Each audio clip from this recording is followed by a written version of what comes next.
The Forgotten Lake. In the silent void above Earth, a network of satellites sweeps over the frozen expanse of Antarctica, their sensors probing the icebound wilderness for signs of change.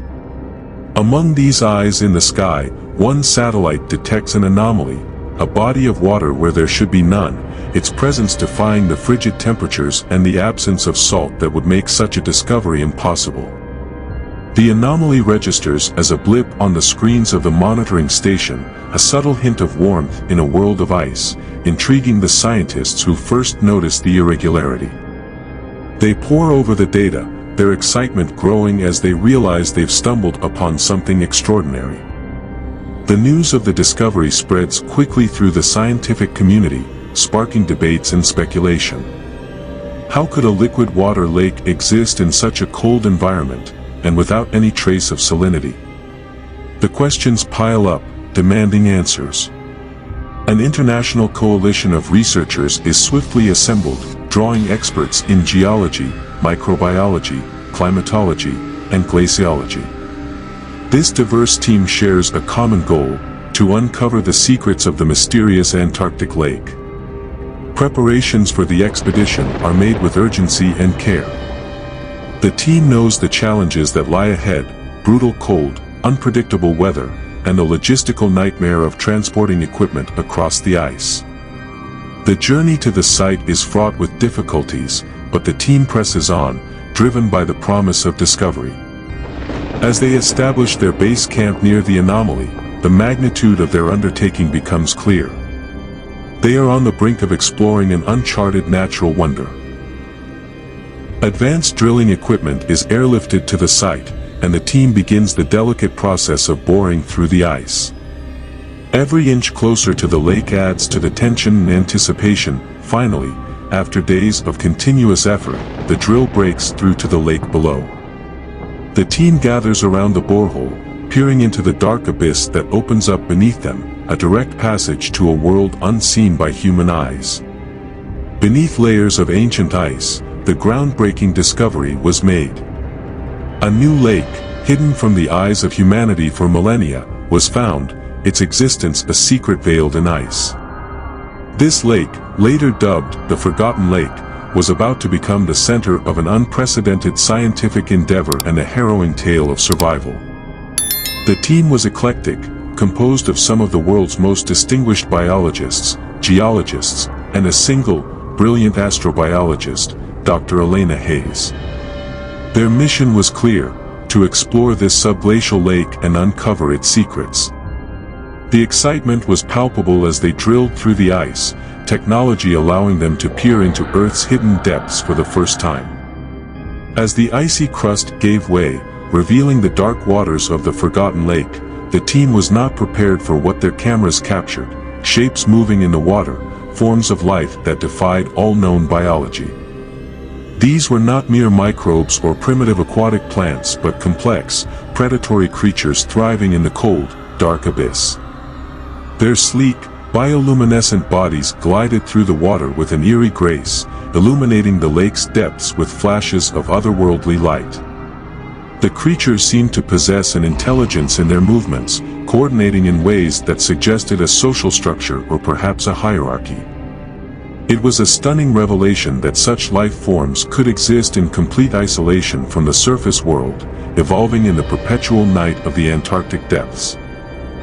Further observations led to an even more astonishing hypothesis: these creatures might be directly responsible for the liquid state of the water in the Forgotten Lake. The team speculated that the creatures excreted a substance, perhaps as a byproduct of their metabolism, that acted as a natural antifreeze, keeping the lake in a liquid state despite the freezing temperatures above. This biochemical process could explain the lake's existence and offered tantalizing clues about the possibilities of life in extreme environments elsewhere in the cosmos. The scientists realized that these creatures had adapted to their harsh environment in ways previously unimaginable, developing unique biochemical mechanisms to survive and thrive. This revelation had profound implications not only for biology but for our understanding of life's potential resilience. The discovery that life forms could not only exist but actively alter their environment to ensure their survival in such extreme conditions opened new avenues of research into bioengineering and the search for extraterrestrial life. The creatures of the Forgotten Lake were a testament to the incredible adaptability of life, challenging our perceptions and expanding the boundaries of what is considered possible in the natural world. The team knew they were only beginning to uncover the secrets of the Forgotten Lake, and what they had found so far promised that the depths of this hidden world held even more mysteries to be discovered. The horror escalated as the creatures began to show an unsettling interest in the surface above. One night, under the eerie glow of the aurora australis, the ice around the borehole began to crack and shift, a clear sign that the beings beneath were not content to remain in the depths. The sounds of ice groaning and water churning filled the air, creating a symphony of dread that kept the team awake, eyes fixed on the borehole as if it were a gateway to a world they no longer wanted to explore. The realization that these creatures could potentially breach the surface transformed the camp's atmosphere from one of scientific curiosity to one of primal fear. The team found themselves trapped in a nightmare, far from help, realizing that their discovery might not only threaten their lives but also challenge the safety of the entire planet. As the days passed, the team's efforts to study the lake from a safe distance proved futile. Equipment malfunctioned inexplicably, communication lines were severed, and surveillance cameras captured fleeting shadows moving with purpose and intelligence. The creatures seemed to possess not just an awareness of the team's presence but also an understanding of how to disrupt their operations. Whispers among the team members turned to panicked discussions about the possibility of these beings orchestrating an attack, leveraging their alien biology in ways humanity could not predict or understand. The stark beauty of the Antarctic landscape became a cold prison, and every creak and whisper of the wind a potential herald of an assault from the depths. The final breaking point came when a part of the camp, previously thought to be secure, was found torn apart, equipment shredded with precision and strength that no known animal could muster. The destruction was accompanied by strange markings in the snow, a possible communication or warning, leaving the team to ponder the intelligence and motives of these subterranean dwellers. The air was thick with a palpable sense of dread, every moment stretching into eternity as they anticipated what horrors the night would bring. The lake, once a symbol of scientific triumph, had become a malevolent force, hiding creatures that defied understanding and now sought to emerge from their ancient, icy tomb. The team's quest for knowledge had unearthed a terror that might have been better left buried beneath the Antarctic ice, a chilling reminder of the dangers that lie in probing the unknown depths of our world.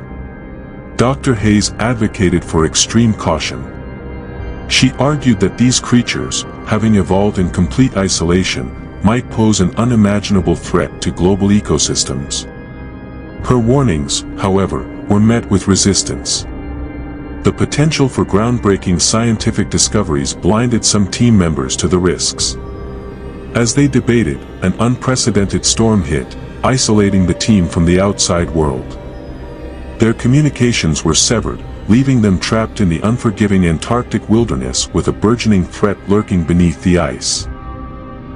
The air within the base became thick with terror as the bioluminescent creature roamed the once sterile hallways, its eerie glow casting long, monstrous shadows against the walls. The scientists, once driven by a noble quest for knowledge, now found themselves prey within their own sanctuary. The creature's tentacles, covered in razor-sharp barbs, seemed to reach out with malevolent intelligence, probing for victims. It moved with a horrifying grace, sliding between rooms and corridors with an ease that belied its size. The base, a beacon of human achievement in the desolate Antarctic, was now a labyrinth of horror. The creature's ability to adapt to its new surroundings was uncanny, learning the layout of the base and the habits of its inhabitants with a speed that seemed impossible. Its presence was a constant threat, an unseen horror that could strike at any moment, turning the scientific haven into a tableau of fear and desperation. As the days turned to night and back again, the distinction between safety and danger blurred. The creature's intelligence was evident in its strategic avoidance of traps and its ability to disable the base's electrical systems, plunging its prey into darkness before attacking. It was clear that the creature was not merely existing in this new environment, it was thriving, using its newfound knowledge to hunt, to terrify, and to dominate. The realization that they were dealing with a being that could learn and adapt with such terrifying efficiency sent waves of despair through the remaining team members. Their attempts to contain or outsmart the creature were met with failure, as it seemed to anticipate their moves, turning their own strategies against them. The base, once a symbol of human curiosity and the desire to explore the unknown, had become a nightmarish landscape where science had unwittingly unleashed a terror far beyond its control. Panic set in as the team realized they were not hunters but prey. Their mission of exploration had turned into a desperate fight for survival. Dr. Hayes and her colleagues worked feverishly to find a way to contain the creatures, fearing what might happen if they reached the oceans. Their efforts led to a harrowing discovery. The lake was not a prison for these creatures but a cradle. It was only a matter of time before they found their way to the surface on their own, driven by an insatiable curiosity about the world above the ice. The night air was charged with an electric sense of impending doom as the creatures, no longer singular in their attacks, converged on the base with chilling precision. Their bioluminescent forms cut through the darkness, a haunting spectacle that signaled the beginning of the end. The team, already frayed by constant fear and sleepless nights, scrambled to mount a defense, but the creature's strategy was devastatingly effective. They exploited every weakness, every gap in the hastily erected barricades, their tentacles lashing out with deadly accuracy. The base's walls, once thought to be an impenetrable barrier against the frozen wilderness outside, crumbled under the assault. The sound of rending metal and shattering glass filled the air, a cacophonous testament to the creature's relentless push inward. The scientists, armed with nothing but makeshift weapons and a dwindling sense of hope, gathered in the central lab, knowing it was their last refuge against the onslaught. As the creatures infiltrated the base, their eerie glow illuminated the panic-stricken faces of the team members, casting long shadows that danced wildly across the lab's interior.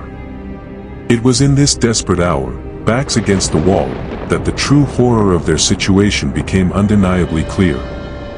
The creatures were not just attacking, they were hurting the team, manipulating their movements with terrifying intelligence and coordination. The realization that they were being played, that their final stand was just another move in the creature's deadly game, settled over the survivors with a weight heavier than the Antarctic ice. The lab, once a place of discovery and enlightenment, had become the stage for a final, desperate struggle for survival. The air was thick with the scent of fear and the harsh, metallic tang of blood as the creatures breached the last defenses. The team's efforts to fight back were valiant but ultimately futile against the overwhelming force and cunning of their adversaries. In the chaos, Dr. Hayes made a harrowing decision. She would use the base's remaining fuel to create a fiery barrier, sacrificing herself to ensure the creatures could not escape the lake's vicinity. Her last words, recorded on a damaged data recorder, were a warning to the world about the dangers of unbridled curiosity and the need for respect towards the unknown. In the heart of the Antarctic night, under a sky devoid of stars, the base became a scene of apocalyptic destruction. The creatures, in a display of cunning and raw power, orchestrated an assault that culminated in an explosion of catastrophic proportions. The scientists, who had gathered in what they believed to be the most secure part of the base, found themselves engulfed in flames and debris. The force of the explosion tore through the structure, obliterating equipment, research, and any hope of survival in an instant. The fire, fueled by the oxygen tanks and volatile chemicals stored within the lab, raged uncontrollably, a bright beacon in the desolate darkness. As the flames consumed everything, the chilling silence of the Antarctic was shattered by the roar of destruction, marking the end of the expedition in a terrifying inferno. The aftermath was a desolate wasteland, the base reduced to smoldering ruins, a grim tomb for those who had dared to uncover the secrets of the forgotten lake. The explosion, so violent and complete, also caused the ice above the lake to collapse, sealing the creatures beneath a new layer of ice and snow. The lake, once a marvel of biological mystery, was now a crypt, its secrets and the horrors it contained buried once again in the frozen embrace of Antarctica. The few who knew of the expedition's true purpose would later whisper of the tragic fate that befell the team, a solemn reminder of the price of hubris. The creatures, along with the evidence of their existence, were entombed in the icy depths, leaving only a legend of the terror that lurked beneath the ice, a cautionary tale of the unknown dangers hidden in the most remote corners of the earth. As the rescue team navigated the desolate landscape towards the coordinates of the base, an ominous silence enveloped them, broken only by the crunch of their boots on the snow. Upon arrival, the scene that greeted them was one of utter devastation. The base, once a hub of scientific discovery, lay in ruins, its structures twisted and charred, a stark contrast against the pristine white of the Antarctic wilderness. The ice around the site was scorched and blackened, evidence of the violent explosion that had occurred. The air was thick with the acrid smell of burnt metal and plastic, a tangible reminder of the tragedy that had unfolded. The team moved cautiously, half expecting to find survivors or perhaps the creatures responsible for the calamity, but they encountered only silence and destruction. The forgotten lake, the epicenter of the disaster, lay hidden once more beneath a thick layer of ice, its entrance collapsed in the explosion, sealing it and its monstrous inhabitants away from the world. As they surveyed the wreckage, the reality of what had transpired began to dawn on them. Dr. Hayes and her team had made the ultimate sacrifice, their lives lost in an attempt to contain a threat that should have remained undiscovered. The rescue team's report would later describe the scene as a chilling testament to the dangers of human curiosity and the unforgiving nature of the Antarctic. The base, now a grave site, stood as a haunting monument to the expedition, a reminder that some secrets are better left buried beneath the ice, forever hidden from the prying eyes of the world. But the story does not end there. Deep beneath the ice, in the dark waters of the forgotten lake, the creatures stir, their intelligence growing, their curiosity about the world above unquenched. And above them, the ice continues to melt, slowly, inexorably, opening a path to the world above. A world blissfully unaware of the horrors that wait beneath the ice, in the depths of the forgotten lake. Dare to venture into the unknown. Join us on a journey where shadows whisper and secrets lurk. Subscribe now and ring the bell to summon fresh mysteries directly to your screen every few days. Ignore this call, and be warned, an eternal curse awaits those who wander in the dark, unguided. Do you have the courage to face the unknown? Your adventure begins with a click. Welcome to the realm where every notification brings you closer to the abyss. Subscribe, if you dare.